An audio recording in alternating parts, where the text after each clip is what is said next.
Hello friend, स्वागत है आप सभी का डीएलएड क्लासेस पे। तो आज हम लोग पढ़ने वाले हैं डीएलएड फर्स्ट सेमेस्टर का जो मैथ वाला पोर्शन है उसको आज हम लोग शुरुआत कर रहे हैं। चलिए सबसे पहला क्वेश्चन देखते हैं जो बहुविकल्पीय है। किसी संख्या में 6 का स्थानीय यानी किस संख्या में 6 का स्थानीय मान सबसे अधिक है, यानी जो नंबर ऑप्शन दिए गए हैं उसमें बताना है कि जो 6 है उसका स्थानीय मान किस में सबसे अधिक है। तो देखिए स्थानीय मान क्या होता है कि जब हम निकालते हैं डेसिमल के आगे, ठीक है, तो इसको हम लोग पढ़ते हैं वंस, इसको टेंस, ये इसको थाउजेंड, यानी कि ये इकाई, ये दहाई और ये सैकड़ा, ऐसे पढ़ते हैं। जब इधर से पढ़ते हैं तो ये पढ़ते हैं 10वां भाग, ये 100वां भाग और ये पढ़ते हैं 1000वां भाग, है ना। ये 10th, 100th, 1000th, ठीक है।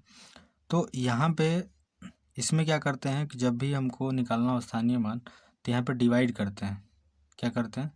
डिवाइड करेंगे 10 से, इसमें डिवाइड करेंगे 100 से और इसमें डिवाइड करेंगे 1000 से, ठीक है। और इसमें क्या होता है तो इसमें मल्टीप्लाई करते हैं 1 से, इसमें मल्टीप्लाई करते हैं 10 से और इसमें मल्टीप्लाई करते हैं 100 से, ठीक है। तो उसी तरह हम लोग 6 का निकाल रहे हैं तो यहाँ पे क्या बनेगा 6 का, जब हम सिर्फ 6 का ही देखते हैं तो 6 का क्या बनेगा, ये बनेगा 6/100, क्योंकि ये 100वें स्थान पे है, ठीक है। उसी तरह इसमें निकालेंगे तो 6 का बनेगा 6/1000, 6/1000, क्योंकि ये 1000वें स्थान पे है। इसका निकालेंगे तो ये बनेगा 6/10, ये 10वें स्थान पर है, ठीक है। इसका निकालेंगे 6 का तो निकलेगा 6/100, क्योंकि ये 100वें स्थान पे है। तो अगर हम सबको डिवाइड करते हैं, भाग लगाते हैं, तो इसको भाग लगाएंगे तो आएगा 0.06, इसको भाग लगाएंगे तो आएगा 0.006, इसको भाग लगाएंगे तो आएगा 0.6 और इसको भाग लगाएंगे तो आएगा 0.06, ठीक है। तो इसमें कह रहा है कि सबसे मान अधिक किसका है। तो देखिए दशमलव के बाद यहाँ पे क्या है, 0 है, यहाँ पे क्या है, 0 है, यहाँ पे क्या है, 6 है और यहाँ पे 0। तो सबसे बड़ा कौन सा हो गया, ये वाला ऑप्शन, आपका 100 नंबर जो ऑप्शन है वो क्या हो गया, सही हो गया। यानी कि सबसे बड़ी जो संख्या है उसमें 6 वाला स्थानीय मान उसका क्या है, सबसे ज़्यादा है 100, ठीक है। चलिए अगले क्वेश्चन पर दिया है 3/5 प्लस, फिर ब्रैकेट में -2/5। तो याद रखिए जब भी दो अपोजिट साइन एक साथ दिए तो हम दोनों का आपस में मल्टीप्लाई करते हैं, तो प्लस का माइनस से जब मल्टीप्लाई करते हैं तो माइनस आता है ना। यानी कि जब प्लस का माइनस के साथ मल्टीप्लाई करते हैं तो हमेशा माइनस आता है, प्लस का प्लस से करते हैं तो हमेशा प्लस आता है, माइनस का हमेशा जब माइनस से करते हैं तो प्लस आता है, और माइनस का जब भी हम प्लस के साथ करते हैं तो माइनस आता है। तो यहाँ पे क्या है, प्लस बाहर है और ब्रैकेट के अंदर जो भी साइन होता है उसका मल्टीप्लाई करेंगे तो क्या होगा, माइनस, यानी कि होगा 3/5 माइनस ये हो जाएगा 2/5, ठीक है। Plus minus minus. अब इसका निकालेंगे तो डायरेक्ट भी कर सकते हैं क्योंकि बेस दोनों का बराबर है, तो और नहीं तो एलसीएम निकाल के 5 और 5 का एलसीएम 5 होता है, 5 से 5 को डिवाइड करेंगे एक टाइम में, और 3 का 1, 3 एकम में 3, फिर माइनस 5 का 5 एक बार में, 2 एकम में 2, 2, यानी कि आ गया 1/5। ये हमारा हो गया आंसर 1/5। सीधे भी कर सकते हैं, जब बेस दोनों का बराबर हो यानी कि हर बराबर हो तो हम लोग घटा सकते हैं सीधे सीधे, ठीक है। चलिए अगला क्वेश्चन है 24 80 का कितना प्रतिशत है या होगा। तो देखिए का लगा है 80 का, तो जिसके साथ का लगा हो वो हमेशा नीचे आता है, ठीक है। तो 80 कहाँ आएगा, नीचे, और ये 24 ऊपर रह जाएगा और ये हो गया। अब प्रतिशत लगाने के लिए क्या करते हैं, 100 से गुणा करते हैं, ठीक है। तो 0 से ये 0 कट गया और 8 से कटा देंगे, 8 3 24 और 3 दाम में 30, तो कितना परसेंट बन गया, 30%। ये 100 कहाँ से आया, तो ये प्रतिशत जब भी जहाँ पे भी प्रतिशत लगाते हैं वहाँ पे 100 से यानी 100 से गुणा करते हैं और प्रतिशत हटाते हैं तो 100 से भाग करते हैं। चलिए अब अगला क्वेश्चन आ रहा है 8 ब्रैकेट में 8a माइनस 3b ब्रैकेट बंद प्लस 3a प्लस 3b का मान क्या होगा, ठीक है। सबसे पहले हम इनको ब्रैकेट हटा लेते हैं, तो यहाँ पे करेंगे 8a माइनस 3b।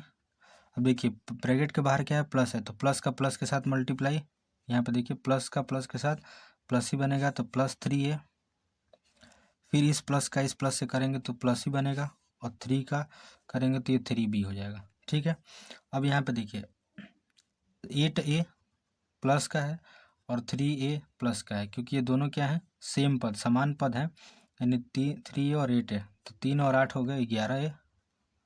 फिर अब देखिए ये माइनस और ये प्लस दोनों अपोजिट जब साइन आ जाते हैं तो आपस में अगर सेम है तो कट जाते हैं, यानी कट के हो गया 0, यानी कि हो गया आपका आंसर 11a। ठीक है, चलिए अगला क्वेश्चन है, 13 की अनुवर्ती प्राकृतिक संख्या है, बताइए। प्राकृतिक संख्या वे संख्या होती हैं जिसका हम लोग इस्तेमाल काउंटिंग के लिए यानी गिनती के लिए करते हैं। तो अनुवर्ती और एक होता है पूर्ववर्ती। पूर्ववर्ती मतलब हो गया पहले का, अनुवर्ती मतलब हो गया बाद का, यानी कि आफ्टर निकालेंगे इसका, आफ्टर है ना, आफ्टर 13, यानी कि 13 में जब भी अनुवर्ती पूछे तो 1 जोड़ देंगे तो क्या हो जाएगा आंसर आपका 14 आंसर आ जाए।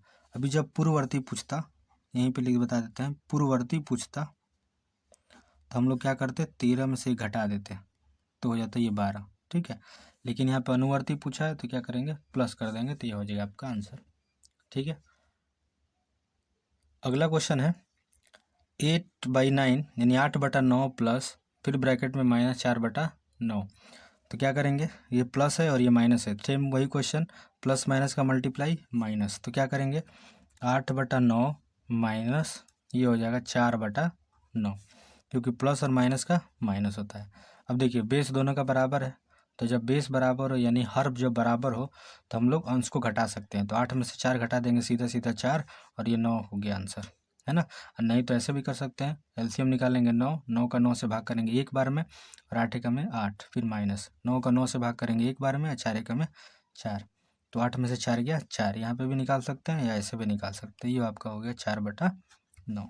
ठीक है, चलिए अगला क्वेश्चन देखिए, दो संख्याओं का मौसा 16 तथा गुणनफल 6400 है, तो उसका लौसा ज्ञात कीजिए। ठीक है, तो एक फार्मूला याद रखिएगा, जब भी आता है तो इसका फार्मूला याद रखिएगा, लौसा गुणे मौसा बराबर पहली संख्या गुणे दूसरी संख्या। ठीक है, तो जब पहली संख्या और दूसरी संख्या का जब गुणनफल दे दे तो या ऐसे भी, या एक और हो सकता है, ये भी हो सकता है, या एक फार्मूला और हो सकता है, लौसा गुणे मौसा बराबर दोनों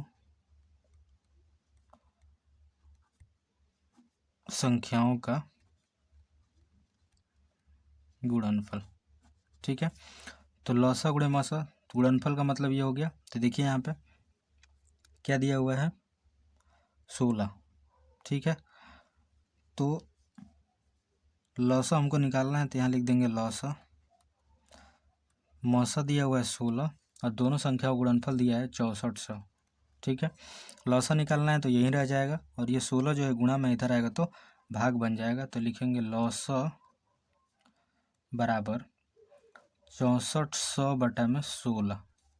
ठीक है, अब यहाँ क्या करेंगे, 16 से कटा देंगे, 16 चौके 64, 0 0 आ गया, तो आ गया आपका आंसर 400, यानी कि इसका लौसा कितना आ गया 400। ठीक है, अब आगे अगला क्वेश्चन पे, अगला क्वेश्चन है कि 25% का दशमलव में बदलने पर मान क्या होगा। ठीक है, तो देखिए ये क्या है, 25% है, यानी कि 25% को दशमलव में बदलना है, तो जब भी दशमलव हटाते हैं तो भाग देते हैं किससे, 100 से। ठीक है, तो जब हम 100 से भाग देंगे तो देखिए दो तरीके से कर सकते हैं, तो सीधे सीधे 100 से भाग लगा सकते हैं। ठीक है, भाग नहीं जाएगा तो दशमलव लगा देंगे 0, फिर 2 बार जाएगा, फिर 200। ठीक है, 0 फिर 50, दशमलव लगाएं 0 बढ़ा सकते हैं, फिर 5 बार में 500। ठीक है, तो आंसर कितना आ गया आपका 200.25। ठीक है, लेकिन एग्ज़ाम में इतना बड़ा नहीं करने जाएंगे, सीधे सीधे देखिए 1 2 2 0 है तो 2 अंक गिनेंगे, 1 2 2 अंक के बाद सीधे पीछे से दशमलव लगा देंगे तो 5, यानी कि हमारा आंसर आ गया 5। ठीक है, हमेशा राइट साइड से काउंटिंग करेंगे, नीचे अगर 3 0 है तो 3 0 पीछे से काउंट करेंगे। ठीक है, तो ये हो गया आंसर डायरेक्ट। ठीक है। चलिए अगला क्वेश्चन है ए प्लस बी गुणे ए माइनस बी का मान क्या होगा। ठीक है, तो देखिए जब भी ब्रैकेट के बाहर जो भी नंबर होता है उसका मल्टीप्लाई दोनों के साथ होता है। ठीक है, तो हम लोग क्या करेंगे, ए प्लस बी और ए माइनस बी, तो ये तो फार्मूला भी होता है, सीधे सीधे ये भी लिख सकते हैं, ए स्क्वायर माइनस बी स्क्वायर का ये फार्मूला भी होता है। ठीक है, नहीं तो इसको हल करेंगे, तो ऐसे हल करेंगे, देखिए ए का ए से मल्टीप्लाई कीजिए तो क्या बनेगा, ए स्क्वायर, फिर ए का मल्टीप्लाई पहले बी में करिए क्योंकि दोनों के साथ होता है, तो ये हो जाएगा माइनस ए बी। ठीक है, फिर बी का मल्टीप्लाई कीजिए ए के साथ, तो ये minus plus plus A B हो जाएगा, या बी ए कुछ भी लिख सकते हैं। फिर यहाँ बी का जब बी से करेंगे तो माइनस बी स्क्वायर बनेगा। ठीक है, और ये क्या है, माइनस ए बी और प्लस ए बी, तो जहाँ पे दो अपोजिट साइन आ जाए, संख्याएं या जो भी नंबर बराबर होती है दोनों आपस में कट जाते हैं, तो हमारे पास बचा क्या, सिर्फ ए स्क्वायर माइनस बी स्क्वायर, ये हमारा क्या हो गया, आंसर। ठीक है, और ये फार्मूला भी याद कर सकते हैं, ये भी आंसर है। ठीक है, चलिए अगला क्वेश्चन है 3/2 का गुणात्मक प्रतिलोम बताना है। ठीक है, गुणात्मक प्रतिलोम क्या होता है कि जैसे गुणा करने पर जिसकी वैल्यू क्या आ जाए, 1 आ जाए। ठीक है, तो इसमें करेंगे 3/2 गुणे 2/3। गुणात्मक प्रतिलोम मतलब इसका उल्टा, प्रतिलोम मतलब होता है उल्टा, और गुणात्मक मतलब गुणा करने पे, तो 2 से 2 ये कट गया, 3 से 3 ये कट गया, तो आंसर आ गया 1। ठीक है, चलिए 4 का 3%, देखिए का किसके साथ लगा है, 4 का, 4 के साथ लगा है, तो 3 को कहाँ रखेंगे, ऊपर, और 4 को रखेंगे नीचे, जिसके साथ का लगा होगा हमेशा नीचे आएगा। गुणे प्रतिशत में बदलना है तो क्या कर देंगे, 100 से गुणा, यानी 100 से गुणा, 4 से कटा देंगे, 4 से 25 बार में 25 तो क्या हो जाएगा 75, तो ये हो गया 75%, इसका क्या हो गया, आंसर हो गया। ठीक है, अब उसके बाद चलते हैं अगले क्वेश्चन पे। क्वेश्चन नंबर 12, ध्यान से देखिए, दो संख्याओं का मौसा दिया है 35, उनका लौसा दिया है 525, उनमें से एक संख्या 175, तो दूसरी संख्या क्या होगी। अभी ये फार्मूला बताए हैं, लौसा गुणे मौसा बराबर पहली संख्या गुणे दूसरी संख्या। ठीक है, तो उसी के आधार पे करते हैं। देखिए ये हो गया आपका लौसा गुणे मौसा बराबर पहली संख्या गुणे दूसरी संख्या। ठीक है, इसको इंग्लिश में क्या बोल देंगे, LCM is to HCF equal to first number गुणे सेकंड नंबर। ठीक है, तो देखिए लौसा दिया हुआ है कितना 525 गुणे मौसा कितना दिया हुआ है 35 इजिकल टू पहली संख्या दिया हुआ है 175 और दूसरी संख्या हमें नहीं पता है, तो दूसरी यहीं रह जाएगा। ठीक है, तो जब भी जिसके साइड का, यानी कि इधर का अगर एक साइड गायब किया है या इधर का एक साइड गायब किया है, तो वो वाला हमेशा इसके अपान में आ जाएगा, इधर दोनों दिया रहेगा। ठीक है, तो अपान में कर देते हैं, तो 525 गुणे 35 बटे में क्या आ जाएगा 175 आ जाएगा, क्योंकि इधर का ही ये नहीं दिया हुआ है, इजिकल टू में ये लिख देंगे इधर सेकंड नंबर। ठीक है, अब कटाइए इसको, 5 से कटा सकते हैं, तो 5 3 15, 2 बच रहा है इसमें, 2 इसमें चला गया तो क्या 25, 5 5 25। ठीक है, 5 से कटा दीजिए, 5 का में 5, ये दो संख्या जब कटाएंगे तो 525। ठीक है, 35 से 35 काट दीजिए, आपका आंसर हो जाएगा 105। इसका आपका क्या हो जाएगा 105। ठीक है, चलिए अगला क्वेश्चन है 13 नंबर, ए माइनस ब्रैकेट में बी फिर ए स्क्वायर 2a, तो देखिए ए यही रहेगा सेम, ए माइनस ए हो जाएगा बी, तो माइनस का माइनस है, मल्टीप्लाई कर देंगे तो जगह +2 है। ठीक है, अब देखिए यहाँ पे +2 है, तो यहाँ पे क्या करेंगे, प्लस का 2 है और ये प्लस का, ये दोनों मिलके कितने हो जाएंगे 2 और 1, इसमें 1 हमेशा रहता है, जहाँ पे भी सिर्फ वेरिएबल दिया हुआ है तो इसमें 1 छिपा होता है, तो ये 2 और 1 हो गया 3a, और ये हो गया माइनस का b, यानी हमारा आंसर हो गया 3a माइनस b। ठीक है, अगला क्वेश्चन सेम वही है जो फर्स्ट था। किसी संख्या में 5 का स्थानीय मान सबसे अधिक है, अब बताइए किस संख्या में। तो देखिए ये किस स्थान पे है, 100वें स्थान पे, तो 5/100 होगा। ये किस स्थान पे, 1000वें स्थान पे, तो 5/1000 होगा। ये 5/10 होगा और ये 5/100 होगा। ठीक है, तो सबसे किस पे होगा,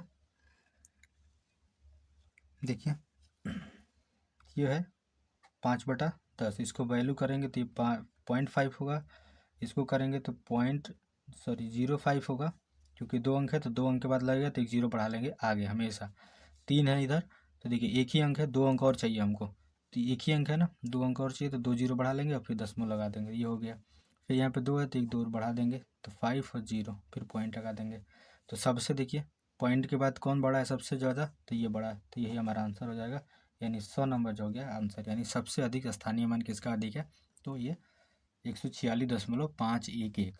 ठीक है, चलिए अब अगले क्वेश्चन पे चलिए। अगला क्वेश्चन है कि 8365 में 3 का स्थानीय मान बताइए।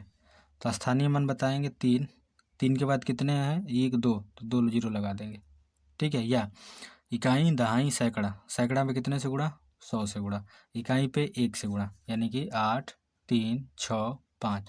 तो देखिए इकाई पे होगा तो 5 × 1 होगा, दहाई पे होगा तो 6 × 10 होगा, सैकड़ा पे होगा तो 3 × 100 होगा, यानी 100 से गुणा, और 1000 पे होगा तो 8 × 1000। 3 का पूछा था, 3 × 100 कितना होगा, 300, ये हो गया हमारा आंसर। ठीक है, अगला क्वेश्चन देखिए, 2.4 × 0.5 का मान बताइए। तो देखिए 2.4 गुणे रखिए 0.5, सिंपल गुणा कीजिए, 5 का 5 का 20, 0 हासिल 2, 5 2 10 2 12। ठीक है, फिर यहाँ कट कर देंगे, फिर 0 का 0, फिर 0 का 0।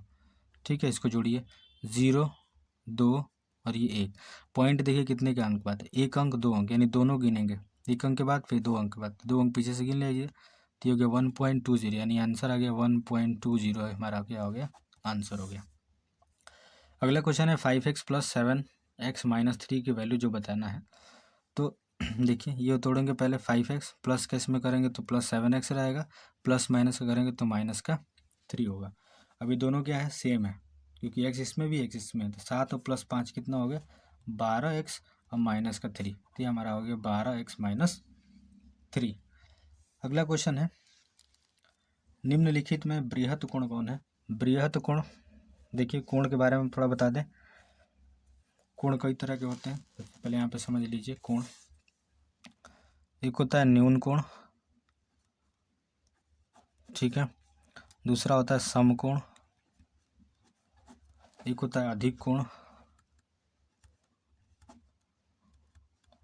उसके बाद होता है पहले ये कर लेते हैं सरल कोण, ये इसी को ऋजु कोण भी कहते हैं।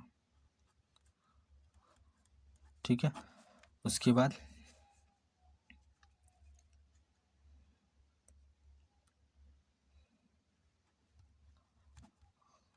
बृहत कोण, उसके बाद आता है संपूर्ण कोण। ठीक है, न्यून कोण क्या होगा, 0 डिग्री से बड़ा होगा और 90 डिग्री से क्या होगा, छोटा होगा। समकोण क्या होगा, ये पूरे 90 डिग्री का होगा। अधिक कोण जो होगा वो 90 से बड़ा होगा और 180 से क्या होगा, छोटा होगा। ऋजु कोण जो होगा वो 180 डिग्री का होगा। बृहत कोण जो होगा 180 डिग्री से बड़ा होगा और 360 डिग्री से क्या होगा, छोटा होगा। संपूर्ण कोण जो होगा वो 360 डिग्री का ही होगा। तीन न्यून कोण याद रखिए कोण सारे। तो हमने बृहत कोण पूछा था, देख लीजिए 180 और 360 के बीच में कौन है इसमें, तो ये आपका 100 नंबर, यानी 305 डिग्री का ये हो गया आंसर। ठीक है, चलिए 2 4 6 8 ये कौन सी संख्याएं कहलाती हैं, तो संख्याएं भी याद रखिएगा, ये कहलाती हैं सम संख्या। सम संख्या क्या होती हैं, ऐसी संख्याएं जो 2 के पहाड़े में आती हों, यानी 2 से डिवाइड हो जाती हों, उसको हम लोग बोलते हैं सम संख्या। यहीं पे एक विषम संख्या समझ लीजिए। विषम संख्या वो होती हैं, विषम संख्या वो होती हैं जो 2 के पहाड़े में नहीं आती हैं, जैसे 1 3 5 7 9 11 ऐसे काट के अनंत, ये इन्फाइनाइट तक जाती हैं। ठीक है, ये भी इन्फाइनाइट तक जाता है, ये इन्फाइनाइट का साइन। अगला क्वेश्चन है कि 3 5 7 9 13 क्या कहलाती हैं। तो देखिए ये संख्याएं जो है, ये इसमें 9 भी शामिल है, पे 11 भी होगा, ठीक है। 3 5 7 यानी 1 भी होगा, तो ये कौन सी संख्या आएगी, विषम संख्या, ठीक है। और एक और संख्या होती है जिसको हम लोग बोलते हैं अभाज्य संख्या, ये भी याद रखिएगा। अभाज्य संख्या जरूर पूछता है। अभाज्य संख्या वे संख्याएं होती हैं जो किसी पहाड़े में नहीं आती हैं, सिर्फ अपने आप से डिवाइड होती है, यानी कि जिसका गुणनखंड सिर्फ 2 हो, यानी एक 1 हो, 1 तो सभी का होता है, और एक जो होता है वो स्वयं हो, उसी संख्याओं को हम लोग बोलते हैं अभाज्य संख्या। जैसे 2 3 5 7 11 13 17, ये सारी संख्याएं ये भी अनंत तक जाएंगी। तो सबसे छोटा भी पूछ सकता है कि सबसे छोटा अभाज्य संख्या बताइए, ठीक है। तो सबसे छोटा अभाज्य संख्या 2 होती है, इसको याद रखिएगा, ठीक है। तो बस दोस्तों इतना ही, फिर मिलते हैं अगले वीडियो में। लाइक कीजिए, शेयर कीजिए, सब्सक्राइब कीजिए, आपको ऐसे ही और वीडियोस मिलते रहेंगे जो एग्ज़ाम के पॉइंट ऑफ व्यू से बहुत ही महत्वपूर्ण होंगे। तो चलिए, धन्यवाद।